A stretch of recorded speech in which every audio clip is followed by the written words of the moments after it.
AST SpaceMobile delivered a double miss for Q2 2026.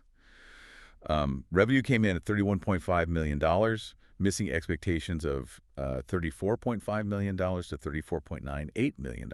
Yeah, bit of miss there. Right, and on the bottom line, EPS was a loss of 77 cents, which completely missed the estimated 29 to 32-cent loss. Definitely an ugly print on the surface. It is.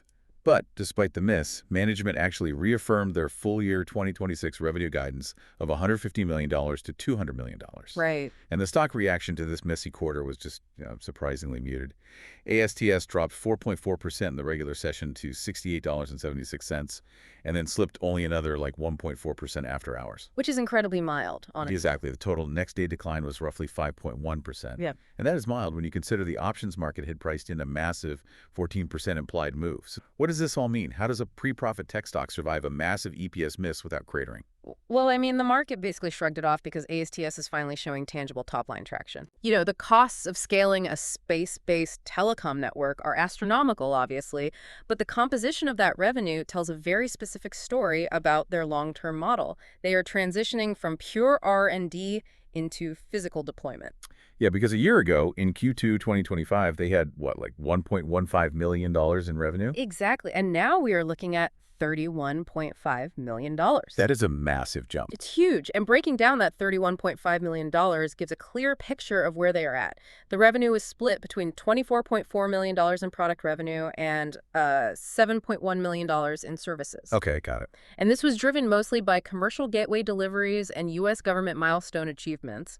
Basically, they are getting paid for delivering physical ground infrastructure. Right, the gateways. Yeah, the gateways that link the satellites to the terrestrial internet. And they are getting paid for proving to federal agencies that their hardware actually hits strict performance metrics. I look at this phase of a company's life cycle like building a massive skyscraper. Oh, that's a good way to look at it.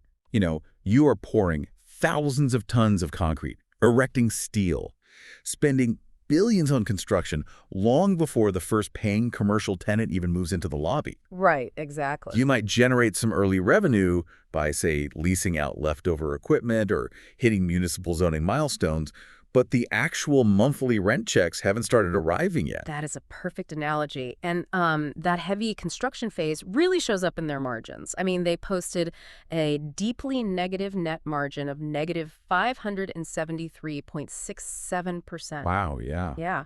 Total operating expenses for the quarter were a staggering $329.1 million. Just to put that in perspective, a year ago, total operating expenses were just $74 million. That cash burn is accelerating fast. Very fast. They're moving from just designing satellites to actually manufacturing and launching them at scale. Right, but wait, let's unpack that expense line for a second, because there is a glaring discrepancy here that you, the listener, really need to understand. Management highlighted that their adjusted operating expenses, which, excludes the cost of revenues, were only $95.9 million for the quarter. Right, which makes sense for a growing company investing in AI and expanding Texas production lines. Exactly. But if the core adjusted expenses are only $95.9 million, what exactly accounts for the rest of that massive $329.1 million total operating expense? I mean, that is a gap of over $230 million. Well, what's fascinating here is that the primary driver of that massive 77-cent EPS miss and that huge gap you just pointed out was a one-time catastrophic hardware loss. Right. Yeah, we have to address the loss of the Block 2 Bluebird 7 satellite, or BB7. The New Glenn 3 anomaly. Exactly. So in April 2026, BB7 was launched on Blue Origin's New Glenn 3 rocket. And during the flight, a severe issue occurred. The root cause was an underperformance of the second burn during the second stage. Okay, so the engine didn't fire right. Right, it didn't fire with the required thrust or duration. So the satellite was placed into an off-nominal, low-altitude orbit, basically with a perigee below 160 kilometers. And for you listening, at that low of an altitude, space isn't a perfect vacuum. You are in the thermosphere there, so you still have enough atmospheric density to create significant physical friction or drag on an object moving that fast. Yeah, and the physics of that environment just worked entirely against the satellite's design. Because of the thrusters. Exactly. BB7 was equipped with onboard Hull effect propulsion, which, they are incredibly fuel-efficient thrusters, but they produce a very low amount of actual physical push. Right, like the weight of a few coins in your hand. Yeah, exactly. In deep space, that tiny force works great over time. But at an altitude below 160 kilometers, the atmospheric drag was just immense. Using a Hall effect thruster against that much friction is like trying to paddle a canoe upstream in a hurricane. Wow, yeah, they didn't stand a No, chance. they didn't. The thrusters couldn't generate enough power, leading to rapid orbital decay, and the satellite eventually deorbited and burned up. Okay, so from an accounting perspective, that literal physical burnup translated into a massive $125.9 million gap charge on the income statement. Right. They officially classified it as a loss on involuntary conversion, and that single line item is what completely blew out the operating expenses. Right, because when a satellite like that burns up, all that capitalized value, the phased array antennas, the specialized chips, it all just evaporates instantly. It is a total loss in a single quarter. Hmm, But we do need to be very precise for you on the insurance aspect here. good point. AST did have launch insurance. They collected $21.6 million in claims and recorded another $10.9 million as a receivable. So that's $32.5 million in total insurance recovery. Which helps, definitely. It does, but, and this is a crucial distinction, that $125.9 million gap charge is the net loss. That is the hit they took after factoring in the $32.5 million recovery. Yeah, it really highlights the immense capital intensity of building space architecture. One failure destroys over $100 million of capital. Which brings me to a huge execution risk here. I want to push back on management's narrative. Their goal is to have roughly 45 satellites in orbit by early 2027. But if you lose a satellite and your primary launch provider's schedule becomes highly unreliable while they investigate rocket failures, I mean, that is a terrifying bottleneck. How do they confidently hit a 45 satellite target with those setbacks? Well, it is the single most critical existential risk they face, without a doubt. Space is notoriously unforgiving. But the reason the market didn't panic is because management actually demonstrated this amazing ability to rapidly pivot their launch strategy. Right. They didn't just sit around and wait for Blue Origin. Exactly. They didn't pause for a 6 to 12-month investigation. They bypassed the New Glenn delays by pivoting a portion of their manifest to SpaceX. They bought space on the Falcon 9. Yeah, they successfully launched Bluebirds 11, 12, and 13 on a Falcon 9. By executing that pivot, they managed to launch 6 spacecraft into orbit in just 50 days. That is incredible. It really is. It brings their total in-orbit constellation to 13. It proved to investors that they aren't entirely captive to a single provider's missteps. Okay, let's unpack this, because executing a rapid pivot to a premium provider like SpaceX requires a massive pile of cash. Oh, absolutely. And management spent a lot of time on the call talking about their fortress balance sheet. They closed the quarter with over $3.7 billion in pro forma cash, cash equivalents, and restricted cash. Yes, and I want to translate that term pro forma cash really quick. Yeah, go for it. Pro forma means this $3.7 billion figure actually includes money they secured after the June 30th quarter officially closed. A huge portion of that liquidity came from their July convertible note offering, where they raised $1.15 billion. And the terms on that raise were just insane.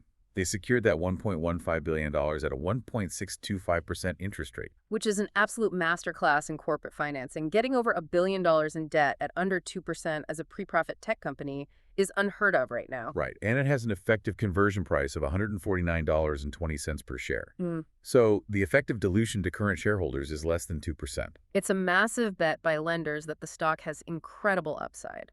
Yeah, but they are burning cash heavily to build this network, right? Yeah. Q2 CapEx was like $610 million. It was, but if we connect this to the bigger picture, that liquidity runway is backed by an incredibly robust commercial pipeline. ASTS currently boasts a $1.3 billion revenue backlog. Which is roughly 41 times the revenue they recognized in all of Q2. Right, and beyond the hard backlog, they have partnerships with over 60 mobile network operators globally. Wow. Those operators collectively cover over 3 billion subscribers. So ASTS doesn't even have to build a retail sales team. The distribution is built in. Okay, so they have the fortress balance sheet, they have the SpaceX launch flexibility, and they have the $1.3 billion backlog. Yep. But here's the major friction point for me.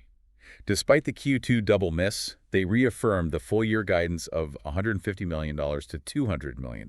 Yeah. Through the first half of 2026, they only delivered $46.3 million.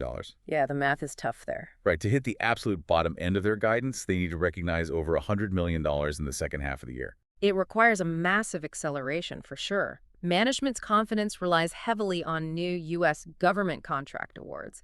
They expect awards valued at over $100 million to officially close soon. But federal contracts are so lumpy. If that bureaucracy drags on and slips into January, they miss that reaffirmed guidance. The timing risk is very real. But on the expense side, management did say Q3 capex is stepping down to a range of $350 million to $425 million.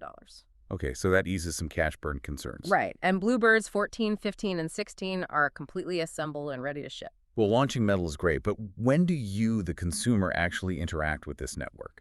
Because the ultimate near-term catalyst is the activation of the commercial network. Absolutely, and they are actively preparing to launch their space-based cellular broadband beta service in 2026. They have already activated 3,000 digital cells across the continental U.S. That is a huge technological leap from their prototypes. I mean, they're engineering these new satellites to deliver peak data speeds approaching 200 megabits per second directly to standard smartphones. Exactly. And securing regulatory approvals across 17 different countries simultaneously to make that happen. The rollout of that beta service in 2026 is the ultimate catalyst here. Okay, so to summarize the situation, AST SpaceMobile took a harsh double miss on the chin this quarter, largely driven by the fiery loss of Bluebird 7 and that massive $125.9 million net charge. Yep, an expensive fireball. Seriously. But investors didn't abandon ship. The company flexed its $3.7 billion cash runway, showcased its launch agility with SpaceX, and leaned on its $1.3 billion backlog. The long-term thesis remained intact. It did. But as we look toward their operational future, I want to leave you with a final thought to ponder. Let's hear it. AST SpaceMobile is deeply committed to a partner-first model. They are relying entirely on legacy mobile carriers like AT&T to distribute their service. Right, contrasting heavily with Starlink, which goes direct to consumer. Exactly. So, as they transition to commercial status, will that partner-first model be an impenetrable competitive moat, guaranteeing them billions of captive subscribers? Or, by tying their success to the slow rollout schedules of legacy telecom monopolies, will that model become their biggest growth bottleneck? Wow. Yeah, it's the ultimate tension between zero-cost distribution and the sheer speed of execution. We will definitely be tracking how that legacy partner rollout unfolds. Make sure you follow the show for our daily deep dives into the market's most critical earnings reports.